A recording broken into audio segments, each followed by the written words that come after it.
Everyone, welcome to maths with Manisha. कल हम लोगों ने class 9 chapter first number system के एक्सरसाइज 1.1 को कंप्लीट कर लिया था और उसी दिशा में आज हम लोग एग्जाम्पल नंबर 3 और 4 के साथ ही एक्सरसाइज 1.2 को कंप्लीट करने वाले हैं। आई होप आपको कल का वीडियो बहुत अच्छे से समझ आया होगा और आप लोगों को जो होमवर्क दिया था वो भी आप लोगों ने मतलब कंप्लीट कर लिया होगा।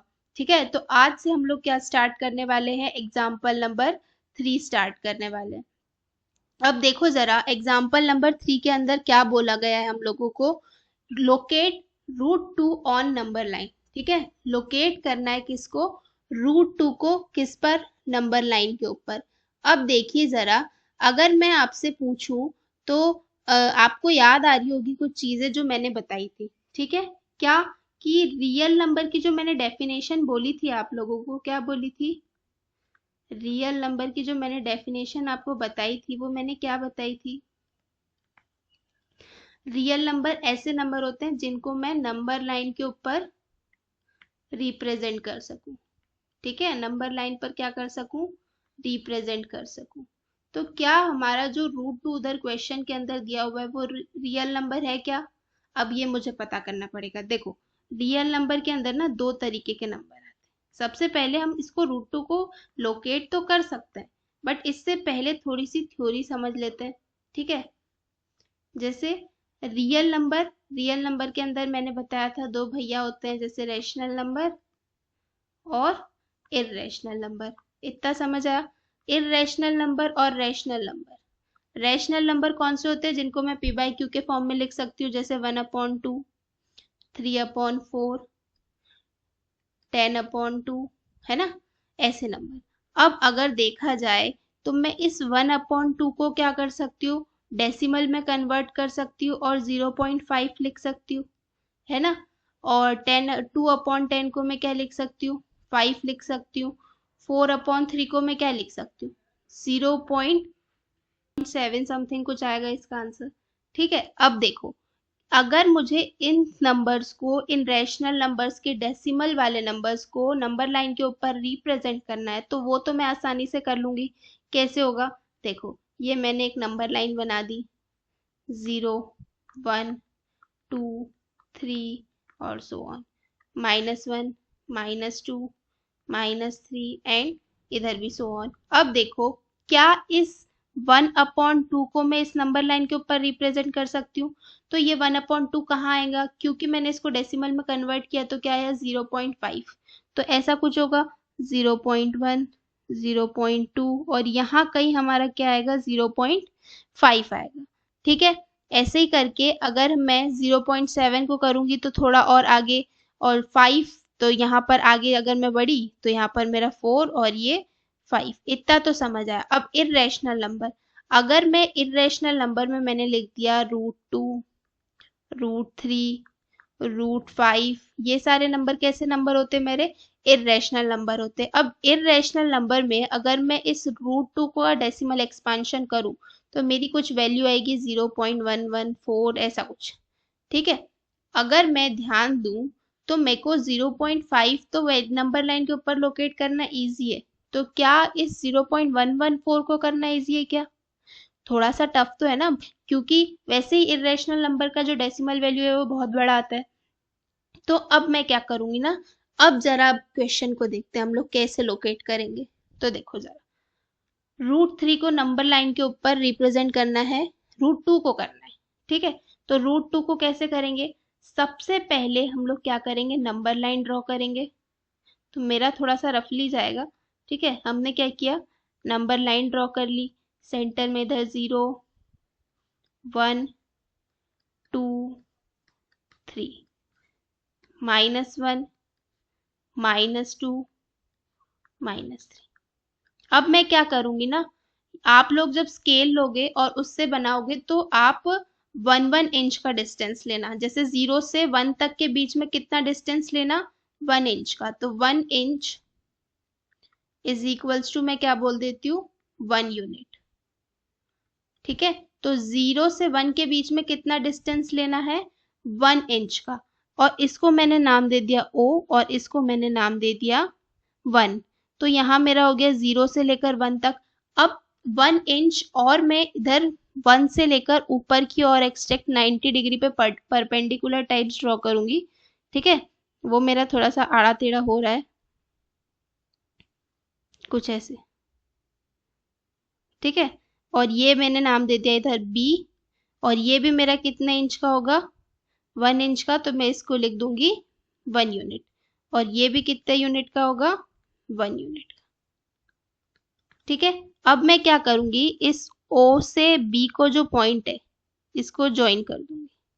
ठीक, अब ये सब तो हो गया। अब √2 की बारी कहाँ से है इसमें, तो इस ओ के ऊपर मैं डिवाइडर रखूंगी, डिवाइडर का पॉइंट रखूंगी, और हमारी जो पेंसिल की निप होगी वो बी पॉइंट पर रखूंगी।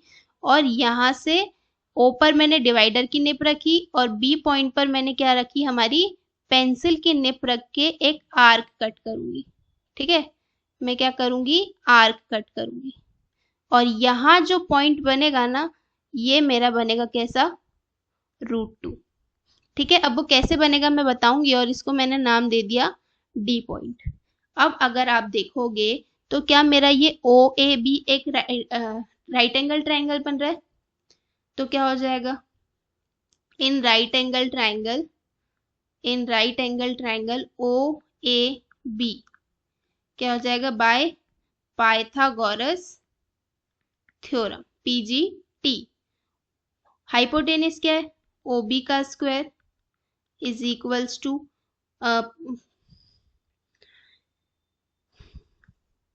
OB का square is equals to OA square plus AB square. ठीक है, तो अब देखो OB स्क्वायर आपको नहीं पता है, OB स्क्वायर हमको हाइपोटेनियस की वैल्यू नहीं पता है। OA कितना है, 1 यूनिट, और AB कितना है हमारा, 1 यूनिट। तो यहाँ से क्या हो जाएगा, OB का whole square is equals to 1 plus 1। तो इधर अगर मैं देखूंगी तो क्या ही हो जाएगा, OB का whole square is equals to 2, और इधर से स्क्वायर हटेगा तो इधर रूट लग जाएगा, यानी कि OB की कितनी वैल्यू आई, √2।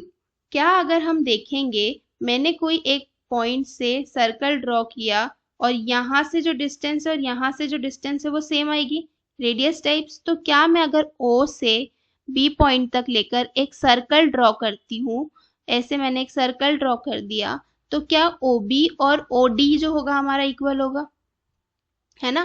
तो OB इज इक्वल्स टू क्या हो जाएगा, OD।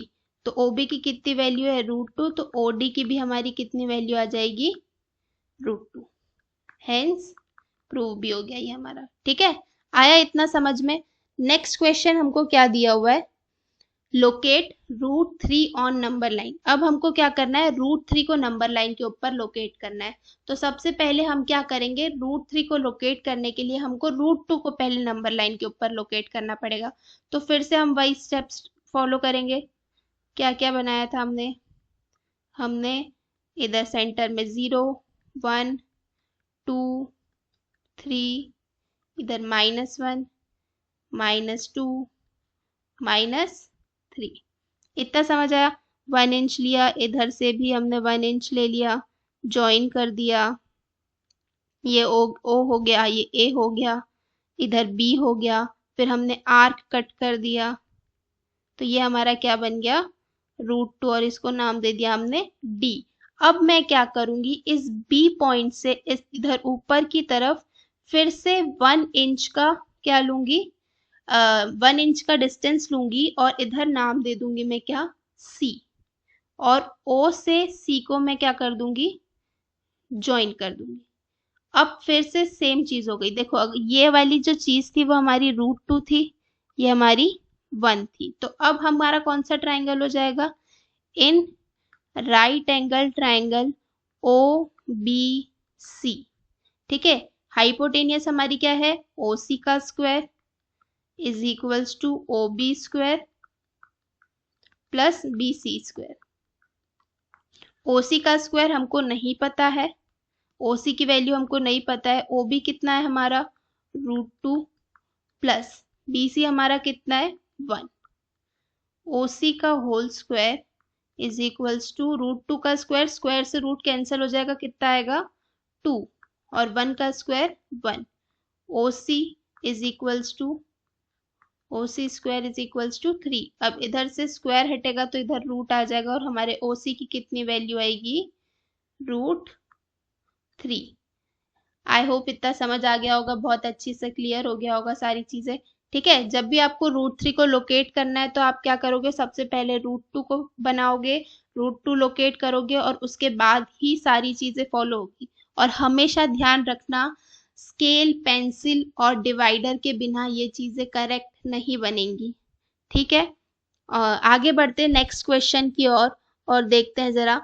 अब हमारी जो है एक्सरसाइज 1.2 स्टार्ट हो चुकी है और इसके अंदर भी वही ट्रू और फॉल्स वाली वैल्यूज है, क्वेश्चंस हैं और जस्टिफाई करना है हमारे आंसर को। तो हमको फिर से एक चीज याद आती है, क्योंकि हमने इंट्रोडक्शन बढ़िया तरीके से पढ़ रखा है तो हमको इन चीजों से तो डर बिल्कुल नहीं लगता है।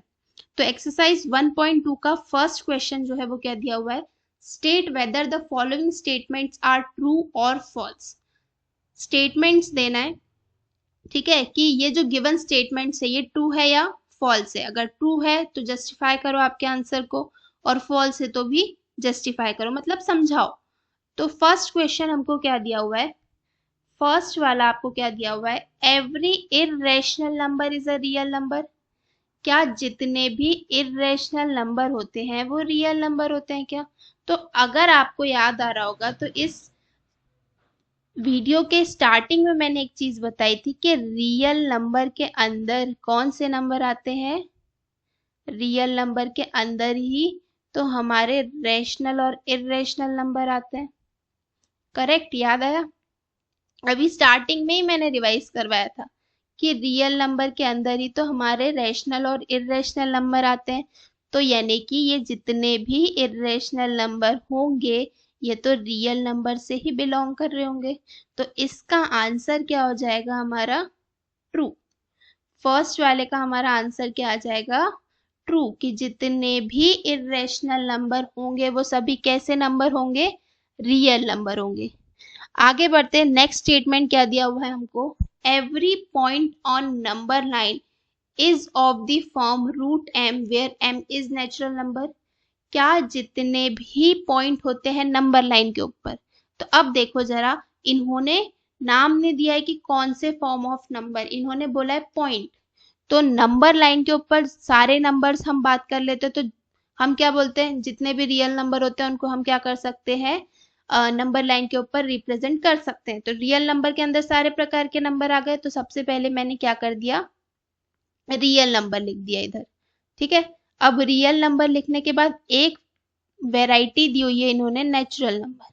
ठीक, अब नेचुरल नंबर कौन से होते हैं जरा देखते हैं, 1 2 3 4 5 and so on. Every point on number line is the form of √m। अब रूट वाली बात हो गई, तो अगर रूट लिखूंगे तो यहाँ होना चाहिए √m, तो यहाँ नेचुरल नंबर आ जाएगा। तो यहाँ जाएगा √1, √2, √3, √4, √5, √6 एंड सो ऑन √9 और आगे भी। ठीक है, तो अब अगर देखो तो इन्होंने क्या बोला है कि जितने भी पॉइंट होते हैं नंबर लाइन के ऊपर वो सभी √m के फॉर्म में हो, और जहां पर नेचुरल नंबर m की वैल्यू कैसी होगी, नेचुरल नंबर। तो क्या अगर आप देखोगे तो अगर इस √1 को मैं सॉल्व करूंगी तो 1 आएगा, √2 का तो √2 ही आने वाला है, √3 का √3 आएगा, √4 का हो जाएगा 2, ऐसे ही √5 का √5 ही रहेगा, √6 का √6 एंड सो ऑन। 9 जो होगा वो कैसा हो जाएगा, 3। तो उन्होंने क्या कहा है कि नंबर लाइन के ऊपर रिप्रेजेंट करने वाले सारे नंबर क्या रूट फॉर्म में होते हैं। तो अगर मैं इस लाइन को देखने जाऊं तो यहाँ पर मेरा 1 आ रहा है, 2 आ रहा है, 3 आ रहा है, ये तो कभी भी हमारे कैसे फॉर्म में नहीं आ रहे, रूट फॉर्म में नहीं आ रहे। तो इसका जो आंसर होगा ना वो क्या होगा, फॉल्स। समझ आया सभी को? क्योंकि इनका क्वेश्चन सिर्फ इतना सा था कि नंबर लाइन के ऊपर रिप्रेजेंट करने वाले सभी नंबर क्या रूट में आते हैं, तो नहीं, ऐसा नहीं होता है। ठीक है, अब नेक्स्ट स्टेटमेंट हमको क्या दिया हुआ है, every real number is irrational number. क्या सभी जितने भी रियल नंबर होते हैं वो इर्रेशनल नंबर होते हैं क्या? तो जरा सोचो कि रियल नंबर के अंदर आते हैं रैशनल और इर्रेशनल, ठीक है? रियल नंबर के अंदर कैसे नंबर आते हैं? रैशनल और इर्रेशनल। तो रियल नंबर के अंदर तो रैशनल नंबर भी आते हैं, इसके अंदर तो ये नंबर भी आते हैं और इसके अंदर तो ये भी, तो इसके अंदर ये आने वाली बात तो हो ही नहीं सकती। इसलिए कभी भी जितने भी रियल नंबर है वो इर्रेशनल नंबर नहीं हो सकते, क्योंकि रियल नंबर के अंदर फ्रैक्शन भी आता है, नेगेटिव नंबर भी आते हैं, पॉजिटिव नंबर भी आते हैं, सारे प्रकार के नंबर आते हैं। इसलिए इसका आंसर कैसा हो जाएगा हमारा? फॉल्स। ठीक है, इतना समझ आया?